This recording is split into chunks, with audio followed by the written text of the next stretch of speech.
G'day, I'm Roland Hearn and this is a walk in the garden.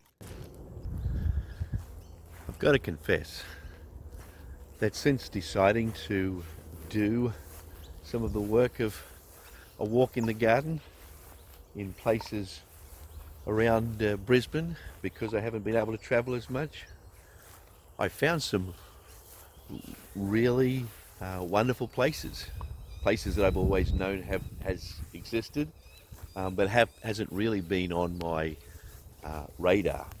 And so over the weeks and months ahead, we hope to, or I hope to try and unpack some of those places for you.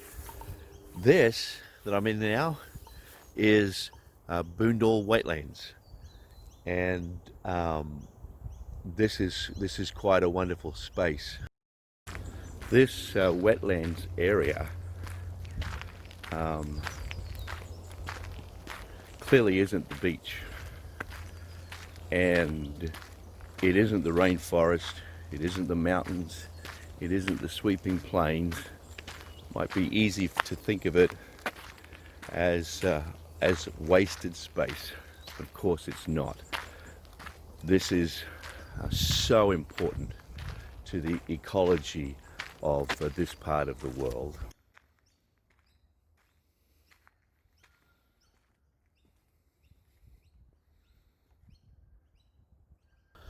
See over there, that's the mangroves. I'm not sure I can get any closer than this, but it's quite a muddy space. It's a mangrove swamp. Here's a nice close-up to some of the mangroves at work. This is the typical mangrove bush, and there you can see the root system that is very typical of a mangrove swamp area. This is part of a corridor that they call the Mountains to the Mangroves. It stretches around the north side of Brisbane to a place called Camp Mountain on the northwest, and this is the most easterly point of that mountain to mangrove corridor, and Moreton Bay is literally just hundreds of meters there. In fact, you saw some of the shoreline just there. So this is the kind of space that when urban sprawl was happening and people were only considering about where to build buildings, that would have easily been gobbled up. But as Brisbane started to spread was about the time that people became increasingly aware of ecological impact. So the many fish species in Moreton Bay use the mangroves as a breeding and spawning ground. Of course, the bird life and animal life, this is all very, very significant and important for them. The downtown city centre of Brisbane is in that direction, not very far at all. In fact, I'll try and work it out and stick it overlay on the video. But when people aren't thinking about the environment, this, as I said, this is the kind of space that would have easily gotten overwhelmed, but it didn't. The Brisbane airport is just kilometres over there, and a lot of the area around the airport was reclaimed for that expansion.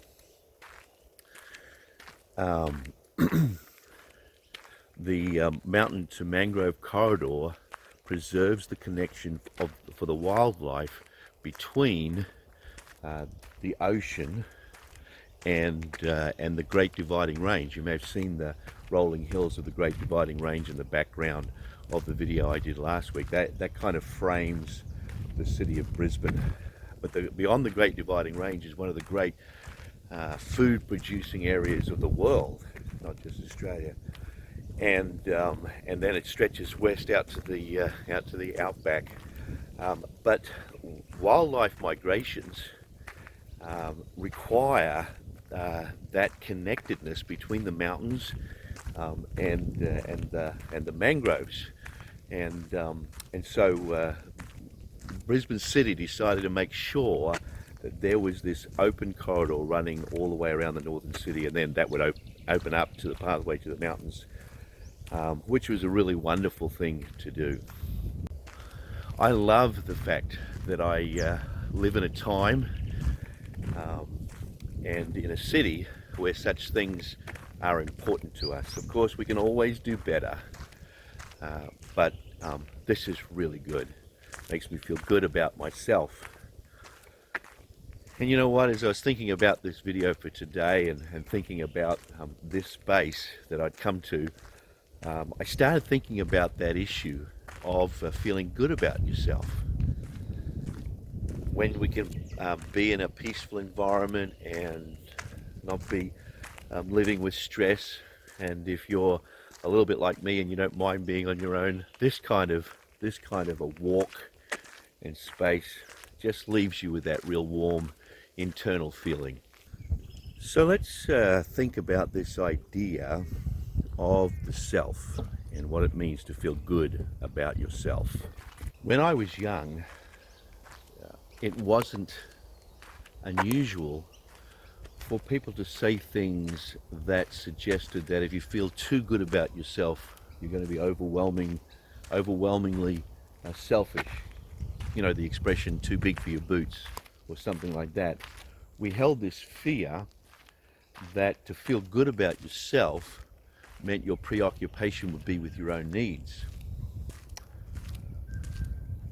And so it wasn't unusual for people to try and do things to make sure that other people knew where they fit in the world. Here's the thing though, it's actually not true that we all feel too good about ourselves. We all struggle with that sense of worthlessness that I've spoken about a few times, that shame that is pervasive for us and can be crippling at times. So there is a significant difference between actually feeling good about yourself and selfishness. To be selfish is actually to try and continuously feed your own needs to feel good about yourself. And so there is this demand that can never be satisfied, or at the very least it pops its head up from time to time, and we try and address it ourselves out of our own needs, and we put our needs ahead of what might be others' needs. It's very easy for us to recognize our own needs, and we put those first. The fact is that selfishness tends to accompany not feeling good about ourselves. A person that is truly comfortable in their own skin, truly feels good about who they are and where they fit in the place of the world, typically isn't looking to constantly meet their own needs, and they can act easily in a way that values others. In the late 1970s, a phrase emerged in the social environment in which we all live that for some represented the most important thing in the world, and for others represented a significant problem. The phrase was identity politics. Politically speaking, the majority of world governments and authorities and politically engaged people sit upon a continuum that runs from the endorsing of large corporations in the production of wealth, from which it is theorized that the ordinary worker will benefit, all the way through and to the other side of the equation, where there's large governmental control, with the notion that wealth will be equally distributed across the spectrum. We call that the right and left wing of politics. Extremes never work anywhere, always lead to problem. Somewhere in the middle of that process, there's a genuinely viable option, as long as it's able to move backwards and forwards between the needs of the broader community and of people that may be disadvantaged, through to the need to protect the capacity for the production of financial stability.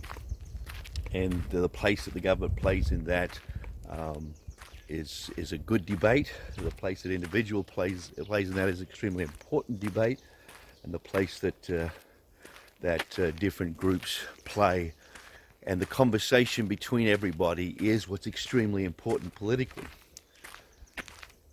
But the idea of identity politics says that regardless of where we sit in that spectrum, there is something that connects us as a group of people. So a group of people are able to say, my identity is connected with your identity because of this piece, and that piece is more important than any other part of the equation.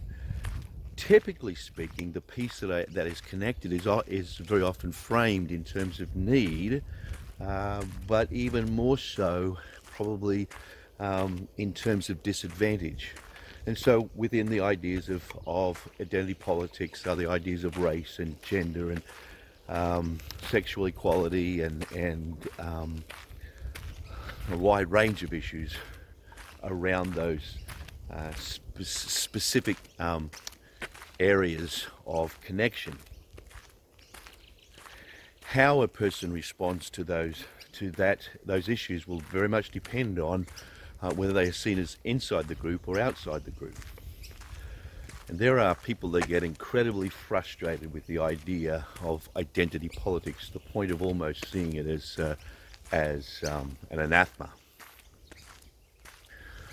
Well, this video isn't about the value of identity politics, except to recognize this one thing,